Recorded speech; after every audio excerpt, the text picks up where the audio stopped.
Part 2. The evidence that connects the Odinites to the murders. 38. What is Odinism? For Rick's defense team, it has been hard to gain a grasp on exactly how to define Odinism. A March 15, 1998, article found in the winter issue of the Southern Poverty Law Center's Hereinafter, SPLCA. Intelligent Report, identified as the nation's preeminent periodical monitoring the radical right in the U.S., said this about Odinism in 1998. A neo-pagan religion drawing on images of fiercely proud, boar-hunting Norsemen and their white-skinned Aryan womenfolk is increasingly taking root among skinheads, neo-Nazis and other white supremacist groups across the nation. Asatru leaders have opened prison ministries in at least 5 states recently, and that many jailed followers are heavily white supremacist. A leading proselytizer, imprisoned terrorist David Lane, has been writing prolifically and influencing many to adopt his racist interpretations. Bob Matthews, the late founder of the order, of which Lane was a member, adopted a series of related beliefs. A Denver skinhead who confessed to the November murder of a man because he was black, bears an Asatru tattoo. Some key Asatru leaders have known neo-Nazi or anti-Semitic backgrounds. Suddenly, says Phil Rodriguez, a gang investigator with the Arizona State Prison System, Asatrus become the new big fad. Asatru, an Icelandic word meaning belief in the Aesir or gods, has been officially recognized as a religion in Iceland since 1972. Further down in the article, the SPLC states the following. Odinism, which is closely related to Asatru, was much favored in Nazi Germany. Its Nordic, Teutonic mythology was a bedrock belief for the key Third Reich leaders, and it was an integral part of the initiation rites and cosmology of the elite Schutzstaffel, SS, which supervised Adolf Hitler's network of death camps. Decades later, Odinism also influenced Georg Lincoln Rockwell's American Nazi Party. In addition to the white supremacy component that exists with Odinism, there seems to be an additional dark, demonic component to Odinism, at least if articles concerning Odinist human sacrifice and imagery found on the Internet, coupled with imagery and language found on Brad Holder's Facebook page, are to be considered. As an example, the defense has attached Exhibits 30 to 34. Exhibits 30 and 31 were found on the Internet. Exhibits 32, 33, and 34 are different versions of the same image that Brad Holder posted on his Facebook page. As you can see, law enforcement wrote the words "painting by Brad Holder." Odin hanging from World Tree on Exhibit 34. This appears to be something that law enforcement would have used in a PowerPoint presentation. Additionally, Kevin Murphy, who was a state trooper that investigated the Odinist angle, said this about Odinism. It seemed to me to border on almost a satanic type of worshipping, sacrificing, but I couldn't really wrap my brain around it. 39, emphasis added.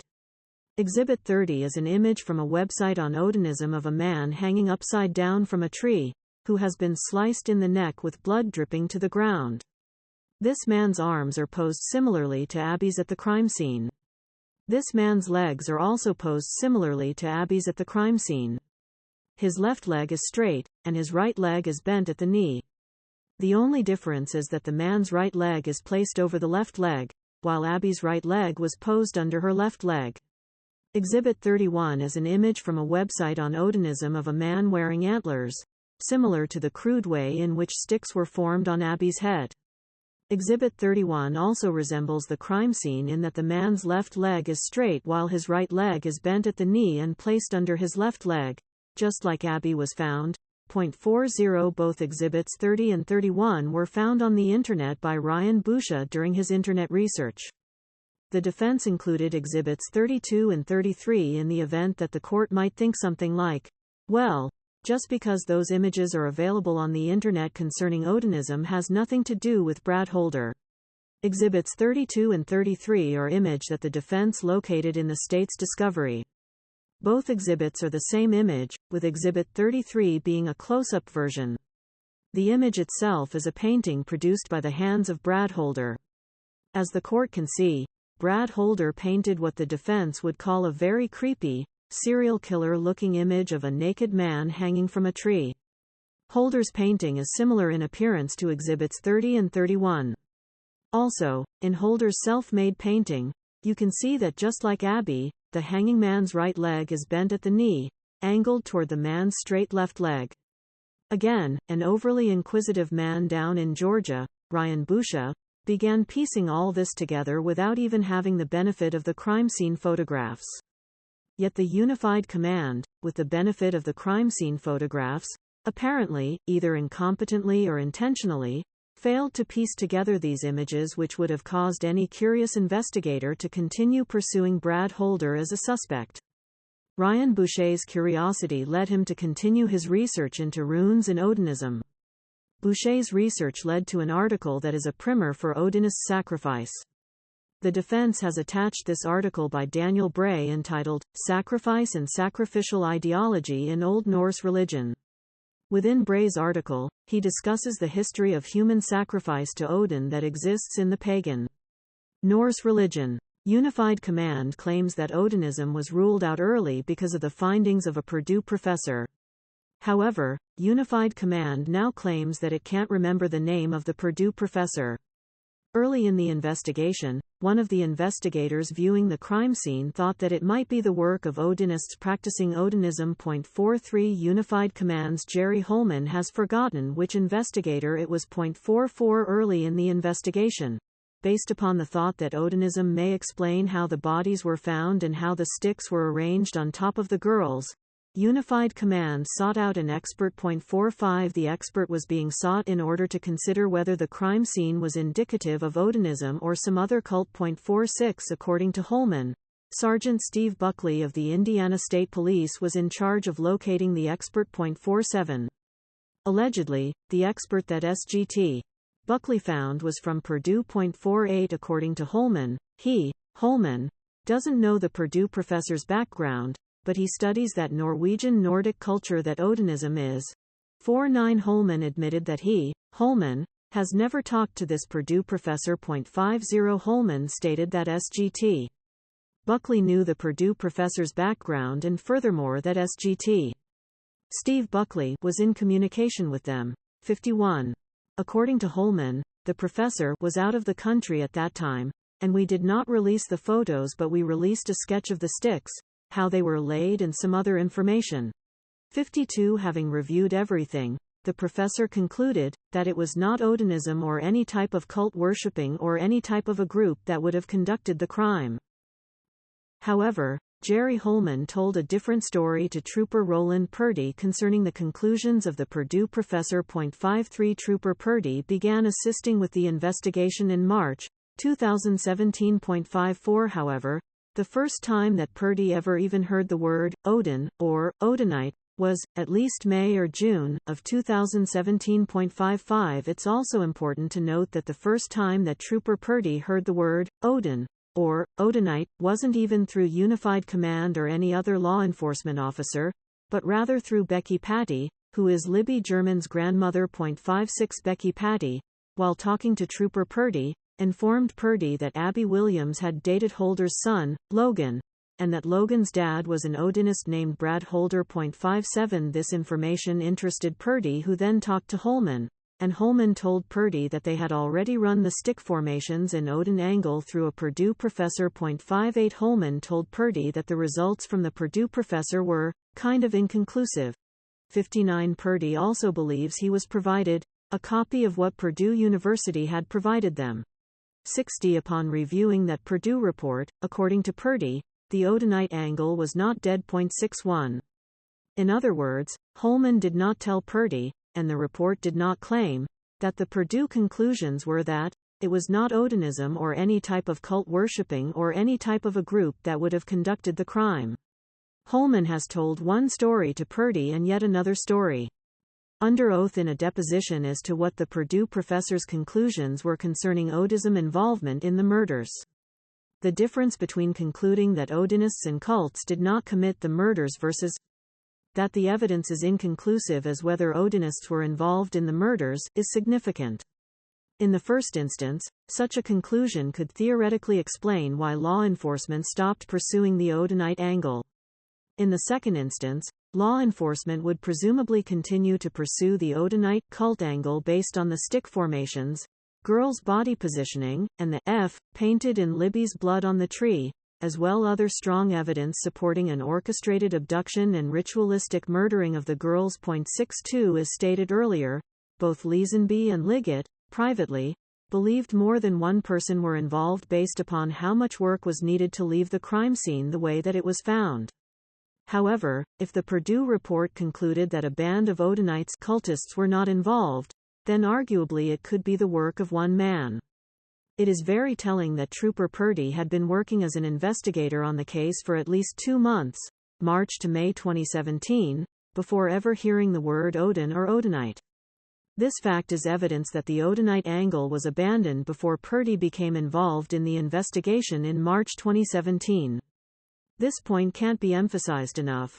The Odinite angle was abandoned by March 2017, only a few weeks after the girls were murdered.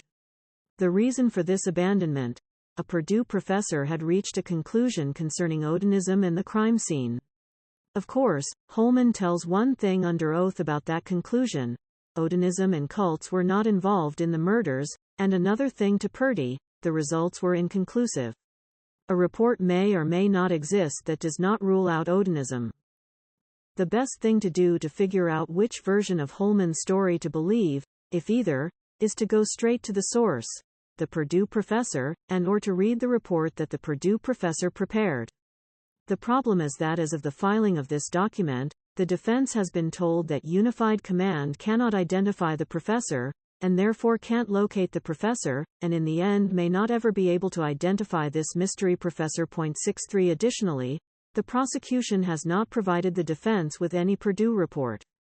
Presumably, if the state of Indiana had such a report in its possession, then the identity of the mystery professor would be revealed. The only conclusion is the Purdue report is missing, just as the author of the report is also missing. It is unknown if Detective Holman is currently searching for the mystery professor.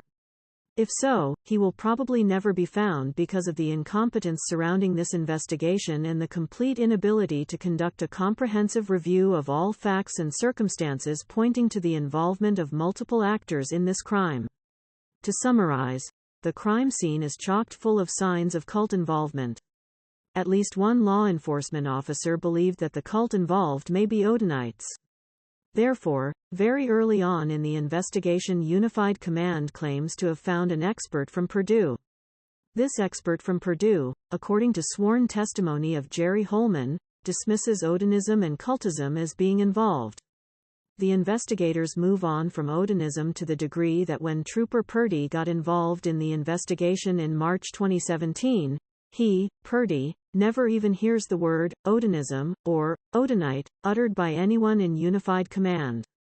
Rather, Purdy hears Odinism for the first time in May or June from a fact witness, Becky Patty. Now, this mystery professor can't be found. 2 young girls were brutally murdered, and an innocent man sits in Westfall being mentally abused by Odinite guards, and Detective Holman can't even identify the Purdue professor that oust the abandonment of the likely source of the murders? It's very difficult to put into words the level of incompetence, or worse, the level of intentionality on display. It would be utterly laughable if the consequences of this dereliction of duty didn't involve life and death. The life of Richard Allen, and the deaths of Abigail Williams and Liberty German. These are the facts that greatly undermine the credibility of the entire investigation and are an embarrassment to the greater law enforcement community. As stated previously, when determining whether a Franks hearing should be granted, the court will be determining whether the actions of Tony Liggett, as alleged by the defense, were intentional or reckless. Surely a missing Purdue professor and missing report would qualify as either intentional or extremely reckless conduct. Luckily for Richard Allen, Detective Murphy was thorough and organized enough to document, in great detail, his findings on the Odin angle of the investigation. Enter, the Odin report. It seems only prudent that the court would review this report, in its entirety, before reading the remainder of this memorandum. The 12-page Odin report. As part of discovery, the defense received a 12-page Word document that provided a summary of Trooper Kevin Murphy's investigation of the Odinite angle. Over time, for reference purposes, the defense has come to call this document the Odin report. Therefore, to more clearly reference this document throughout the rest of the memo, the defense will use the moniker, Odin Report, when discussing this report.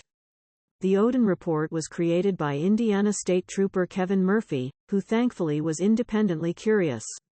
The Unified Command, through Liggett and Hammond, had concluded by March 2017 that Brad Holder should be cleared as a suspect, as will be detailed later. Further, Unified Command had claimed that it had concluded very early on, probably March 2017, that Odinites were not involved, as discussed earlier. Despite Liggett and Holman clearing Holder as a suspect in March of 2017, and despite a mystery Purdue professor dismissing all links between Odinism and the murders, Murphy pressed on. Murphy began investigating a man named Elvis Fields down in Rushville, Indiana, 126 miles away. The fruits from this investigation ultimately boomeranged Murphy, as well as law enforcement officers Greg Ferenczi and Todd Click, back to Brad Holder and therefore back to Odinism. Murphy, Ferenczi and Todd Click's dogged pursuit of the truth is what we citizens, and those accused of crimes, should expect out of law enforcement. These honorable law enforcement officers were knocking on doors and conducting interviews, going wherever the evidence led them. Immediately following an interview, Murphy would reduce key aspects of that interview into a Word document. Over time, the Odin Report grew from a single page, from his first interview with Mary Jacobs, to 12 pages, with the last pages used for summing up his thoughts from all the interviews he had conducted. The defense has attached this document to this memorandum and marked it as Exhibit 36. Surprisingly to Murphy, even though he was handing over to Unified Command powerful evidence that really painted a clear picture of who was involved in the murders, Holman and Liggett did not seem interested. Eventually, Murphy said that Unified Command phased out the Odinite Rush County angle. 64 He, Murphy, figured that this phasing out was due to Unified Command knowing things that he, Murphy, didn't know, that eliminated the Odinism angle. Murphy further stated, "I kind of took my marching orders and just did what I was told and went where I was needed." 65 In other words, Murphy trusted that Unified Command was doing the right thing. The defense would encourage the court to stop and review this document before continuing to read this memorandum, as the Odin Report will be discussed over the next several pages. Who is Brad Holder? Who is Patrick Westfall? Who is Johnny Messer? Who is Elvis Fields? Who is Rod Abrams? And why does the evidence strongly point toward these men as having been involved in the murder of Abby and Libby? The Odin Report provides much of the information. However, the report is not the only source of evidence provided by the state of Indiana that links these men to the murders. The investigative fingerprints of Todd Click and the late Greg Ferenczi are prominently peppered throughout the Odin Report, as well. Click also prepared a roughly 85-page report and delivered it to Unified Command. However, the defense didn't receive this document until September 8, 2023, nearly 10 months after defense counsel entered their appearance. The defense will now show what Liggett and the rest of Unified Command knew but refused to act on. This information is also what Liggett concealed from Judge Diener. The defense will include the evidence that links these men to the crime scene and to each other, including the intimate knowledge that these men had of the crime scene that only someone who had been at the crime scene would know. Brad Holder's connections to the crime scene. Brad Holder's son, Logan Holder, was dating Abby Williams at the time of the murders. Nobody denies this fact. Amber Holder, for example, discusses this fact on page 9 of the Odin Report. 66 Patrick Westfall and Brad Holder had been friends prior to the murders of Abby and Libby. In fact, Patrick Westfall and Brad Holder were found in a photograph together as late as January 21, 2017. Find attached a copy of said photograph, marked as Exhibit 38. Murphy noted on page 11 of the Odin Report that Westfall appears 10 times in pictures that Holder posts on Facebook prior to February 13, 2017. However, after Feb. 13, 2017, Westfall does not appear in any of Holder's posed photos. What happened to the friendship of Brad Holder and Patrick Westfall? Amber Holder tells a very disturbing story. As can be viewed on page 9 of the Odin Report, Amber told law enforcement the following. She, Amber, said that Brad spoke of Patrick one time when he was intoxicated and said that he and Patrick got into a fight, and they no longer speak to each other. He told her that he and Westfall were in the woods, near a river conducting a ritual. One of them said or did something that the other did not agree with and they no longer talk to each other. She said the river was near Patrick's house. Note: Brad has a Facebook post with him and Patrick together on January 21, 2017. Patrick Westfall was living in Delphi at XXXN. XXX Street, Delphi at the time. Find attached DIN 0002561, marked as Exhibit 39 and filed as confidential. This document is the narrative report of what is believed to be the only interview police conducted of Patrick Westfall. 67 The address where. 66 In a report labeled DIN C002561, Patrick Westfall described to law enforcement that Asatru was a warrior-type religion with many gods including Odin and Thor. This report is marked as Exhibit 39. 67 Just like Holder's videotaped interview, as of the date of the filing of this memorandum, the prosecutor still has not turned over the Westfall videotaped interview. The defense only has a narrative that allegedly memorializes Westfall's interview. The defense has requested both Holder's and Westfall's videotaped interviews. Exhibit 37 is a document memorializing the only known interview of Brad Holder concerning the Delphi murders, at least through August 30, 2023.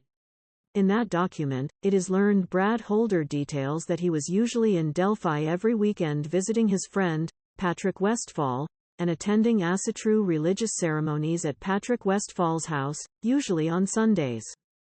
Asatru is interchangeable with Odinism. 66 Patrick Westfall and Brad Holder had been friends prior to the murders of Abby and Libby. In fact, Patrick Westfall and Brad Holder were found in a photograph together as late as January 21, 2017. Find attached a copy of said photograph, marked as Exhibit 38. Murphy noted on page 11 of the Odin report that Westfall appears 10 times in pictures that Holder posts on Facebook prior to February 13, 2017. However, after Feb. 13, 2017, Westfall does not appear in any of Holder's posed photos. What happened to the friendship of Brad Holder and Patrick Westfall? Amber Holder tells a very disturbing story. As can be viewed on page 9 of the Odin report, Amber told law enforcement the following.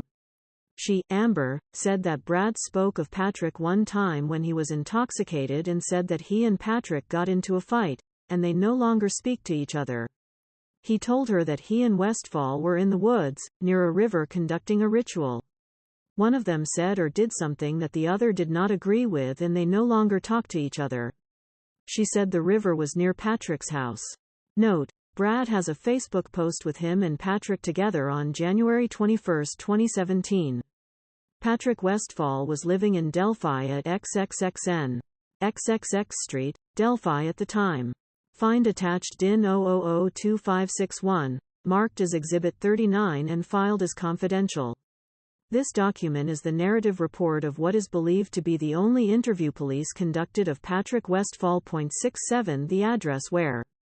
66 In a report labeled DIN C002561, Patrick Westfall described to law enforcement that Asatru was a warrior-type religion with many gods including Odin and Thor. This report is marked as Exhibit 39. 67 Just like Holder's videotaped interview, as of the date of the filing of this memorandum, the prosecutor still has not turned over the Westfall videotaped interview. The defense only has a narrative that allegedly memorializes Westfall's interview. The defense has requested both Holder's and Westfall's videotaped interviews. Westfall was living at the time was 3.1 miles or roughly a 7-minute drive to the cemetery, which is the closet entry point to where the girls were murdered. 68.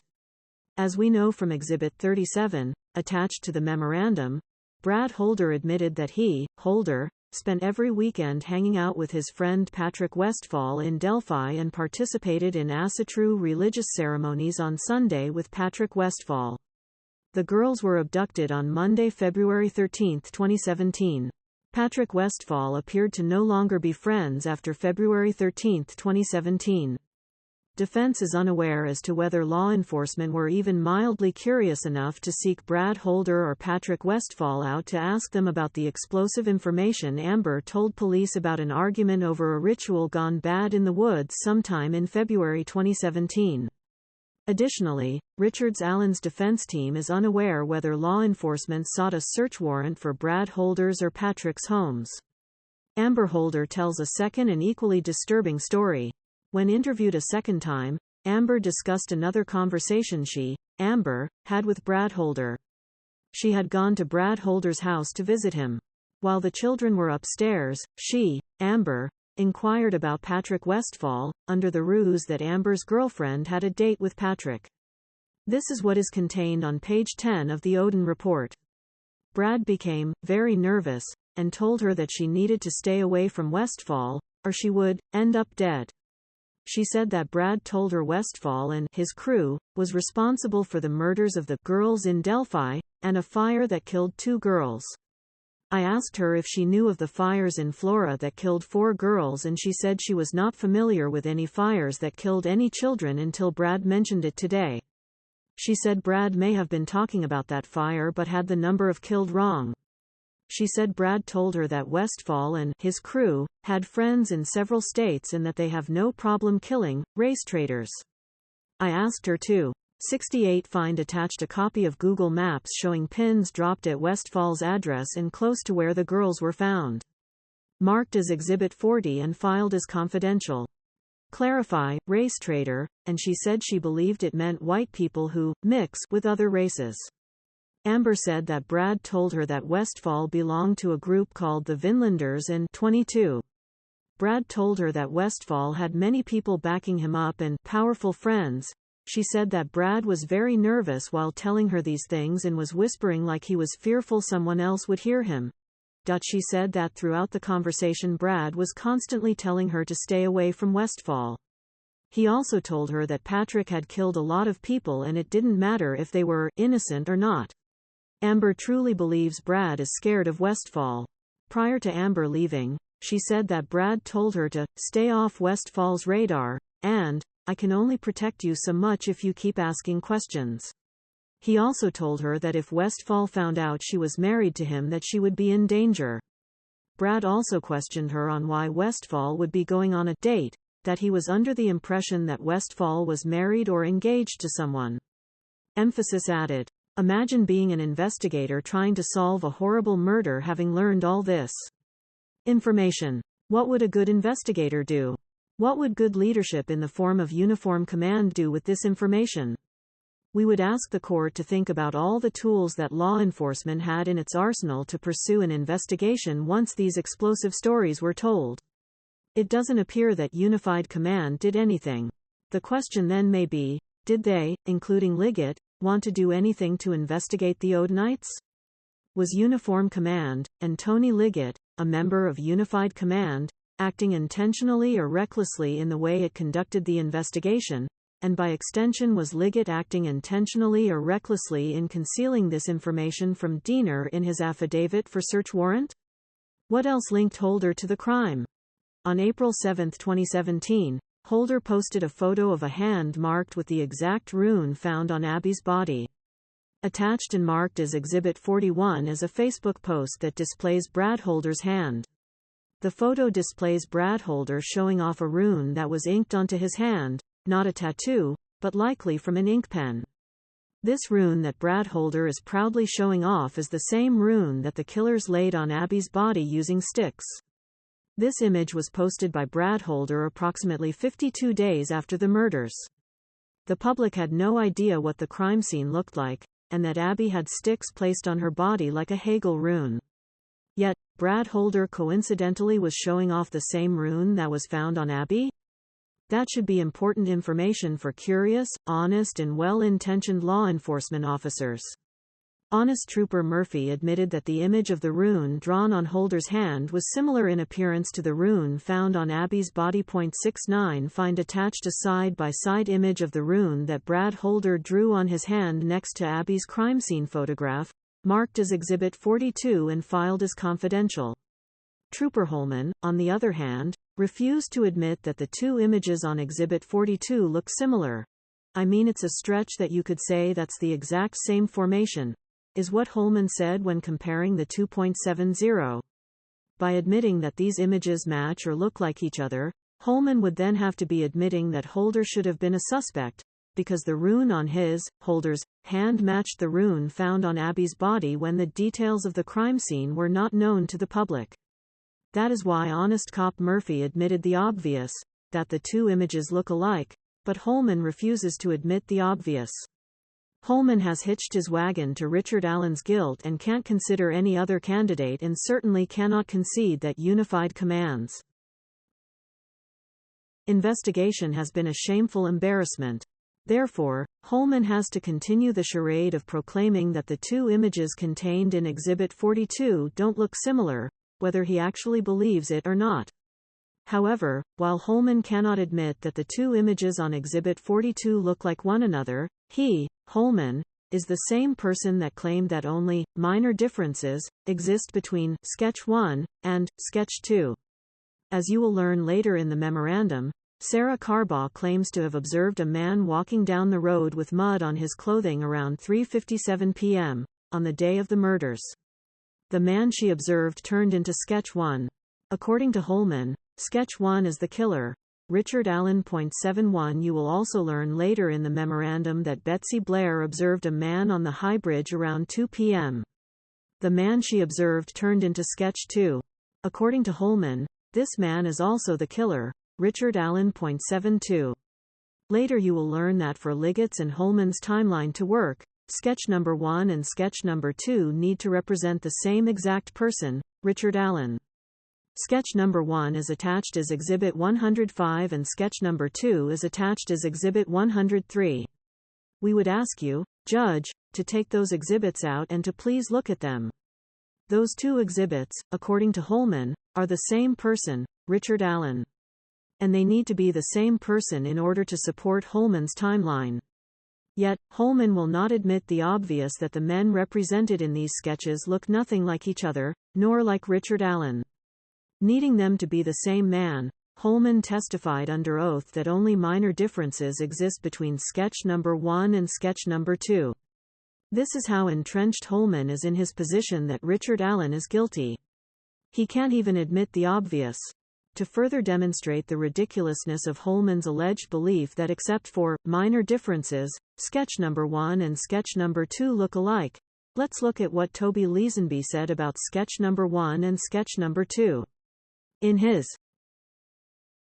investigation has been a shameful embarrassment. Therefore, Holman has to continue the charade of proclaiming that the two images contained in Exhibit 42 don't look similar, whether he actually believes it or not. However, while Holman cannot admit that the two images on Exhibit 42 look like one another, he, Holman, is the same person that claimed that only minor differences exist between Sketch 1 and Sketch 2. As you will learn later in the memorandum, sworn statement, Toby Leesenby stated that Sketch 1 and Sketch 2 are in fact two different men. 73 While Richard Allen sits in a prison waiting for full disclosure of all evidence in the state's possession, the current sheriff and former sheriff can't even keep their stories straight as to how many men were involved and whether Sketch number 1 and Sketch number 2 represent the same man, Richard Allen, as Holman claims, or two different men, Richard Allen and someone else, as Leesenby claims. While Holman will not agree that Brad Holder's Facebook hand rune resembles the stick formation found on Abby's body, because that promotes Brad Holder as a suspect, at the same time, Holman will tell you that Sketch 1 and Sketch 2 look alike, with only minor differences, because that promotes Richard Allen as the suspect. How far was Holman willing to stretch this incredible claim? When Holman was asked, which resembles each other more, Sketch number 1 and Sketch number 2 are the two images found side by side in Exhibit 42, Holman claimed that Sketch number 1 and number 2 looked more alike to each other than the two images found in Exhibit 42 look alike to each other. We ask the court the same question and see if you have the same answer as Holman. Please look at Sketch number 1 and Sketch number 2. Then look at the side-by-side images on Exhibit 42. Would you claim under oath that sketch number 1 and number 2 look more alike to each other than the two images found on Exhibit 42 look alike to each other? The fact that Holman refuses under oath to admit the obvious truth should provide insight into whether Holman and his fellow Unified Command member, Tony Liggett, acted intentionally in concealing information from Judge Diener. Trooper Purdy and Trooper Winters were aware of an eerie image on Brad Holder's Facebook page of what appeared to be a faked murder scene mimicking Abby and Libby's murder scene. When Trooper Purdy learned from Becky Patty that Brad Holder was an Odinist, at least for a short period of time, he was curious about Brad Holder. This short-term curiosity led to Purdy looking into Brad's Facebook page where he, Purdy, found a very eerie photograph. 74 This photograph is marked as Exhibit 43. It shows two girls lying on what appears to be the ground of a forest. The girls either are dead or are posed as if they were dead. The girls have tree limbs arranged over their bodies. The girl in the forefront of the photograph has her left arm and hand positioned very similarly to that of Libby's left arm and hand, outstretched above her head. The defense has prepared a side-by-side photograph of the mimicked photograph compared with the crime scene photograph of Libby, which is marked as Exhibit 44 and filed as confidential. Although both girls are dressed, and the limbs on the girls are not arranged exactly like the limbs and sticks on Abby and Libby, the similarity of that photo found on Brad Holder's Facebook page is pronounced. Purdy did not think much of this photograph in terms of it implicating Brad Holder, at least that is what he is now claiming in 2023.75. However, even before Purdy had found that disturbing image on Holder's Facebook page, a tipster had beat him to the punch by finding it much earlier. The contents of a February 16, 2017, tip was written up in a report designated as DIN C0000048.76. This tip came in just 2. Trooper Purdy and Trooper Winters were aware of an eerie image on Brad Holder's Facebook page of what appeared to be a faked murder scene mimicking Abby and Libby's murder scene. When Trooper Purdy learned from Becky Patty that Brad Holder was an Odinist, at least for a short period of time, he was curious about Brad Holder. This short-term curiosity led to Purdy looking into Brad's Facebook page where he, Purdy, found a very eerie photograph. 74 This photograph is marked as Exhibit 43. It shows two girls lying on what appears to be the ground of a forest. The girls either are dead or are posed as if they were dead. The girls have tree limbs arranged over their bodies.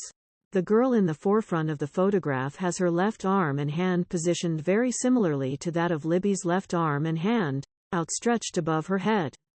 The defense has prepared a side-by-side photograph of the mimicked photograph compared with the crime scene photograph of Libby, which is marked as Exhibit 44 and filed as confidential. Although both girls are dressed, and the limbs on the girls are not arranged exactly like the limbs and sticks on Abby and Libby, the similarity of that photo found on Brad Holder's Facebook page is pronounced. Purdy did not think much of this photograph in terms of it implicating Brad Holder, at least that is what he is now claiming in 2023.75. However, even before Purdy had found that disturbing image on Holder's Facebook page, a tipster had beat him to the punch by finding it much earlier. The contents of a February 16, 2017, tip was written up in a report designated as DIN C0000048.76. This tip came in just 2 days after the girls were found. This tip said the following. Father of Logan Holder, ex-boyfriend of Libby. Social media shows him a member of Vinlanders, posts of half-dead women and fascination with Gothic figures and symbols out of tree branches. ID. Emphasis added. This report shows that Liggett actually approved further investigation of Brad Holder based upon that tip. This very same disturbing image came to the attention of law enforcement a third time by way of a gentleman named Ryan Busha from Georgia. This tip was received by Trooper Joseph Winters on April 12, 2017, and converted into a report. An unredacted copy of this report is attached and marked as Exhibit 46 and marked as confidential. The defense will hereinafter refer to this report as the Winters Report. Ryan Boucher has also signed an affidavit detailing his failed attempts to gain the interest of Carroll County law enforcement concerning the information that Boucher discovered on Holder's social media accounts. That affidavit is attached and marked as Exhibit 47. Boucher's affidavit also details other aspects of the case discussed in this memorandum. As the affidavit details, Boucher talked directly to then-Sheriff Toby Leesenby about his, Boucher's, findings. This conversation would have occurred sometime before Boucher's April 12, 2017, conversation with Trooper Winters. 77 Leesenby told Boucher that Holder was not a suspect and quickly dispensed of the phone call, as detailed in Boucher's affidavit. Despite Leesenby's comments, essentially telling Boucher that Holder had been eliminated as a suspect, Boucher was undeterred. Boucher felt something was off and called the state police post. As detailed in the Winters report, once Boucher provided his ID, Boucher then provided Winters pictures from Holder's media account depicting tree limbs on the ground displaying runes, consistent with the Odin belief system. Winters report, p. 2. Then Winters wrote in the report that the provided media pictures show unknown young girls believed to be deceased with sticks placed over their bodies. The sticks across the females on Holder's media were believed to be symbols or runes. Winters report, p. 2. Emphasis added. It should be noted that law enforcement has, to this day, still failed to turn over this mimicked murder photograph found on Holder's Facebook page, i.e., Exhibit 43.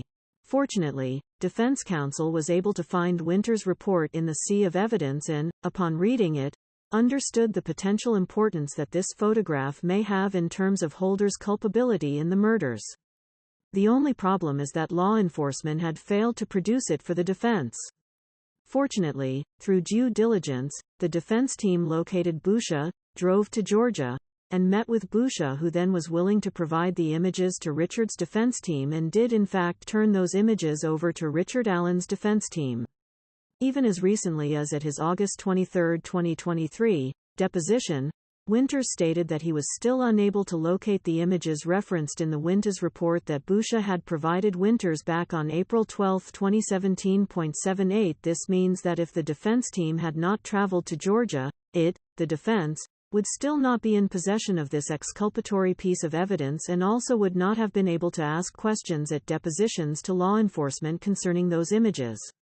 To this very day, the state of Indiana has yet to turn over the images that Boucher provided Winters back in 2017.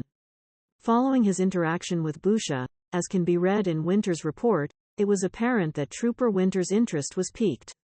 The details surrounding the February 14, 2017, crime scene was a well-guarded secret, hidden from the public. Yet, somehow, Brad Holder, an Odinite whose son dated Abby Williams, had 1. An image on his Facebook page that closely resembled the crime scene, and 2. Appeared to have used an ink pen to draw a rune on his hand that mimicked the very rune that was found on Abby. Both images are described in Winters' report.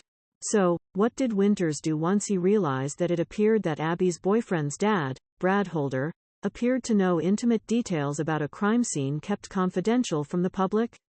He spoke with Jerry Holman, Winters' report p. 2. The information that Winters unearthed via Ryan Boucher was so impactful on Winters that he, Winters, remembers talking with Jerry Holman of Unified Command. 79 Winters even recorded the following in his report.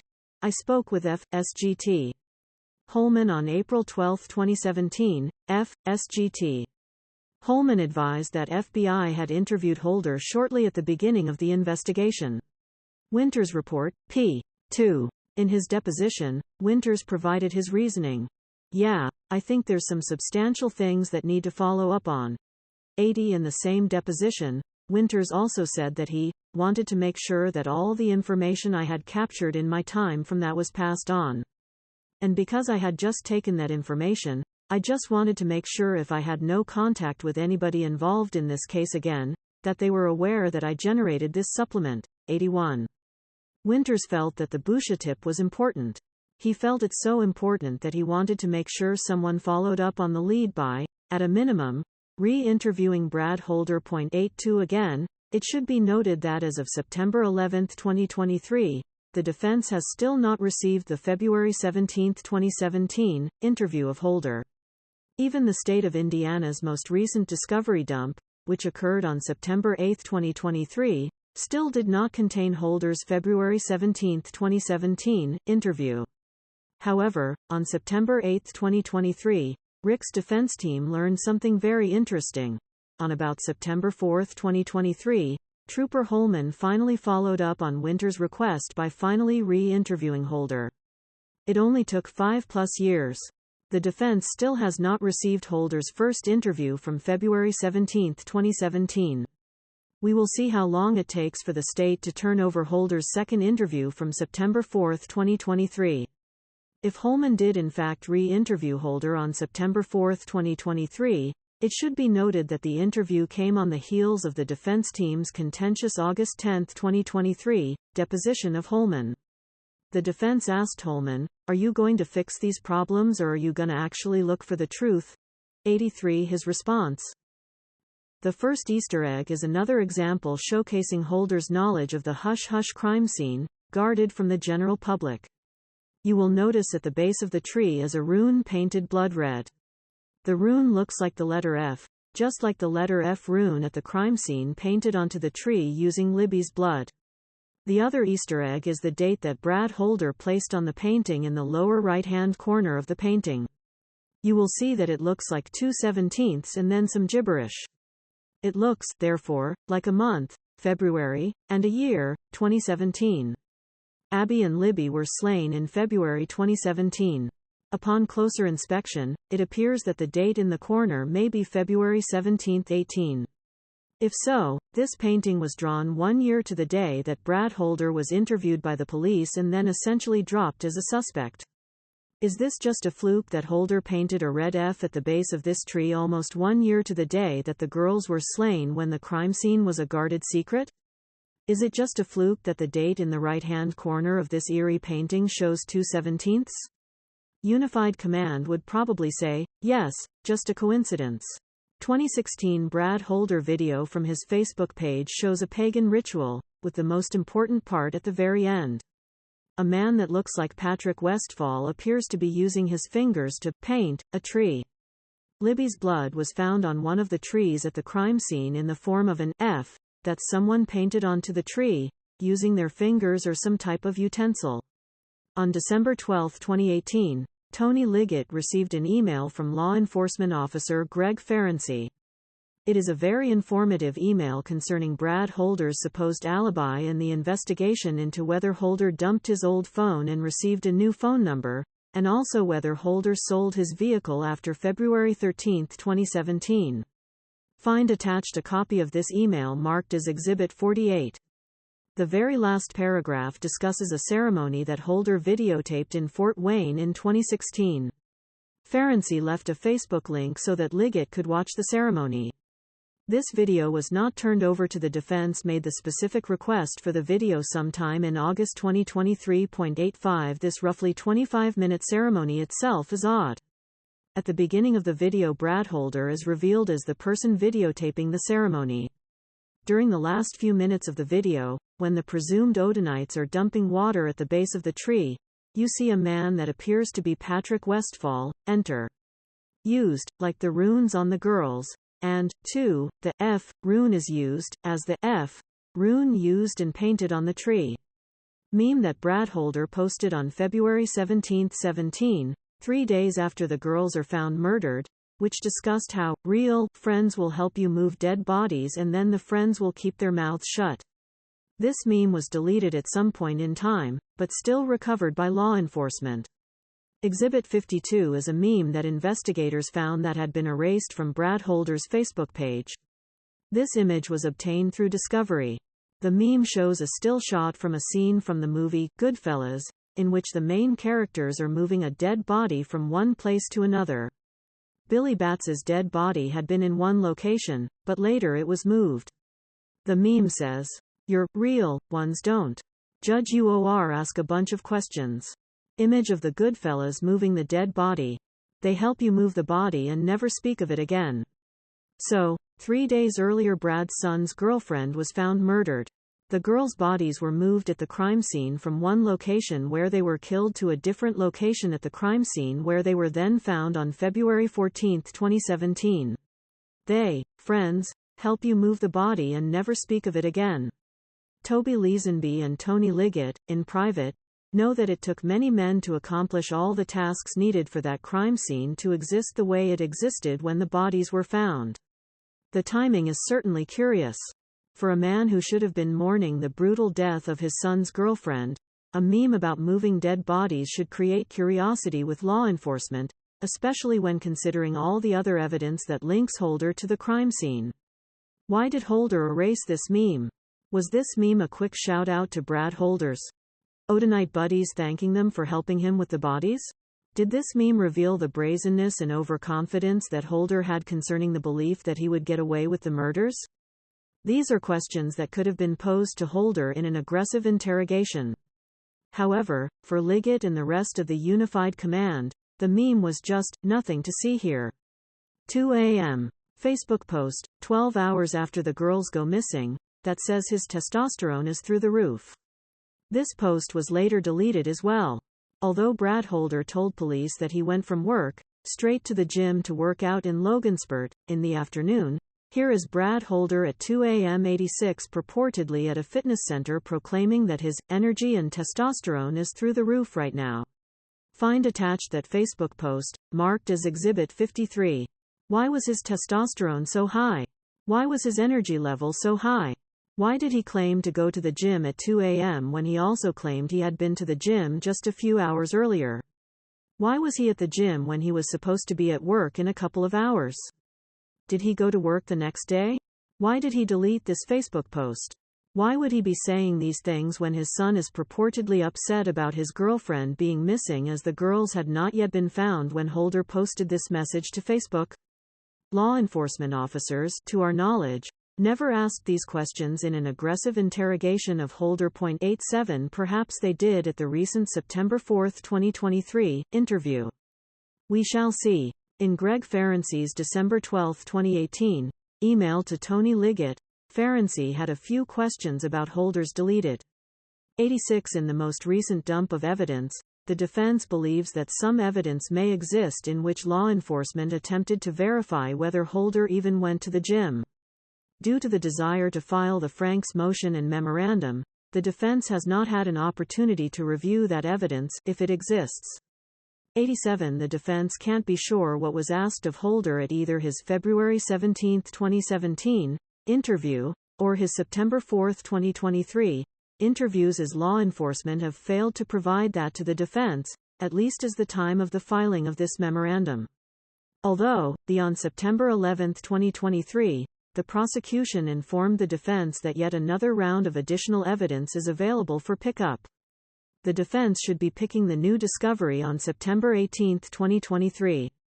Perhaps these videos will be found in the latest round of discovery, over 9 months after the defense entered their appearance. Email.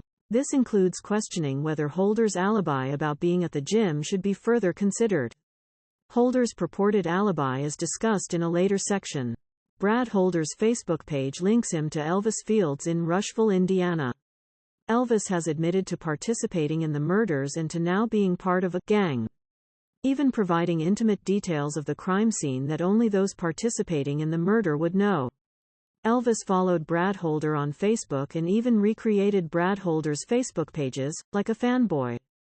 It makes sense near the finish of this section, detailing some of the evidence that links Brad Holder to the murders, by supplying the court with certain Facebook posts by Brad Holder that were mimicked and even recreated by a man named Elvis Fields.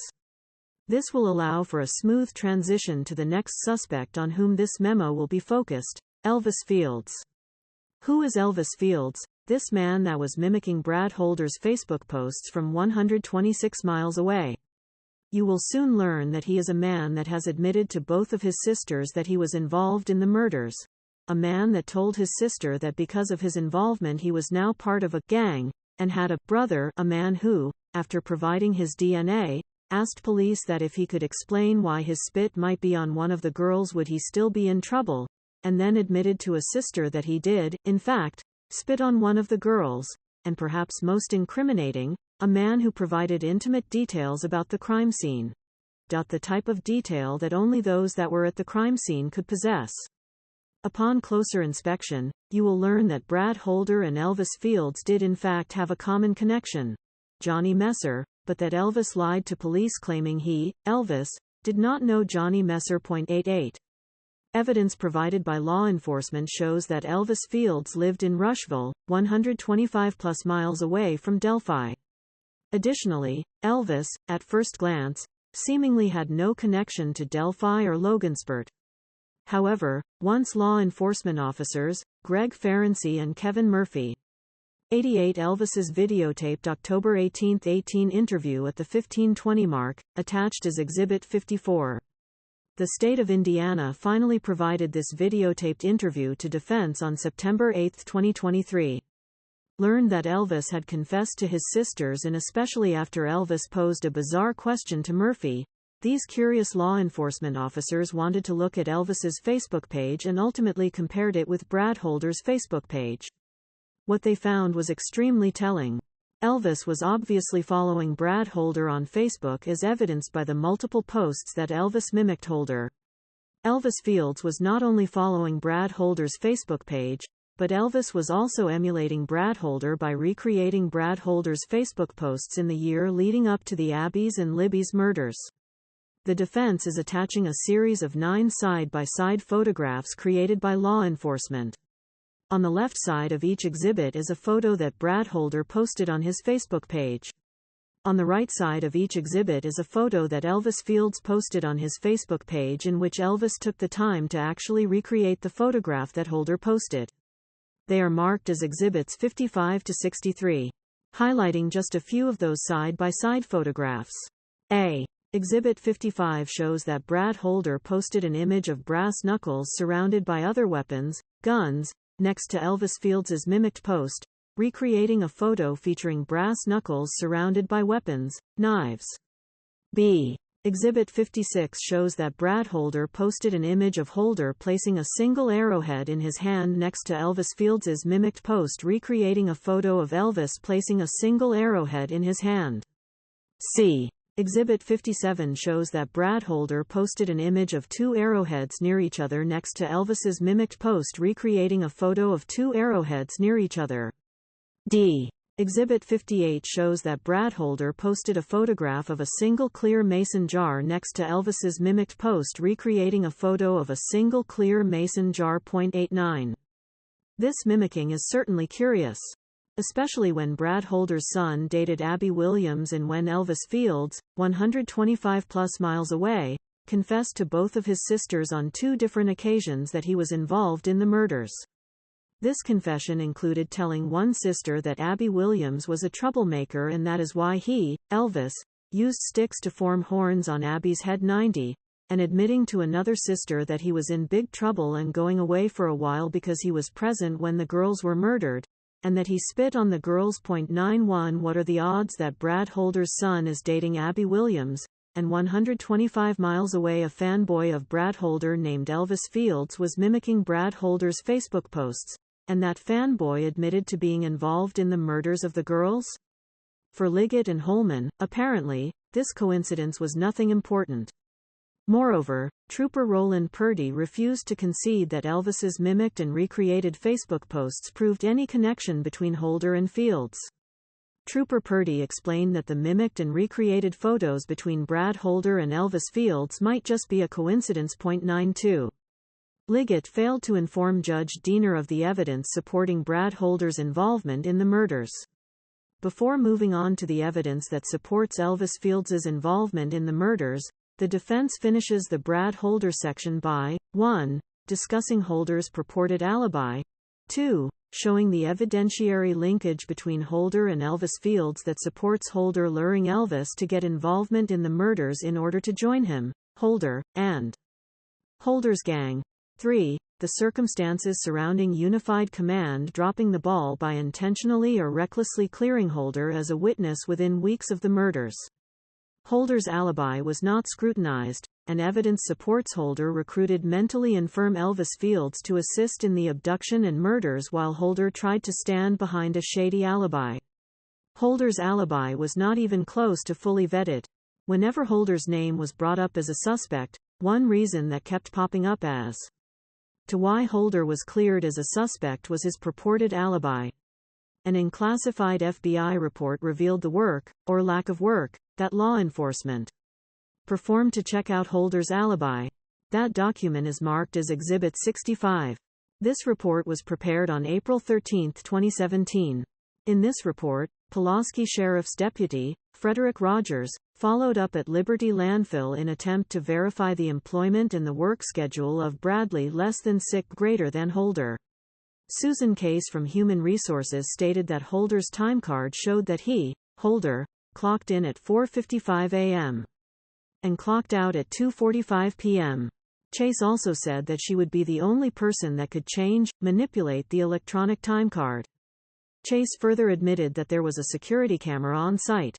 Here is how Deputy Rogers memorialized that part of their conversation. Case advised Brad drives a junky red truck to work with a G on the front bumper. Case advised the security camera at the scales may have picked up his vehicle coming and going on that date. Case advised that Holder stays on property for his lunch break.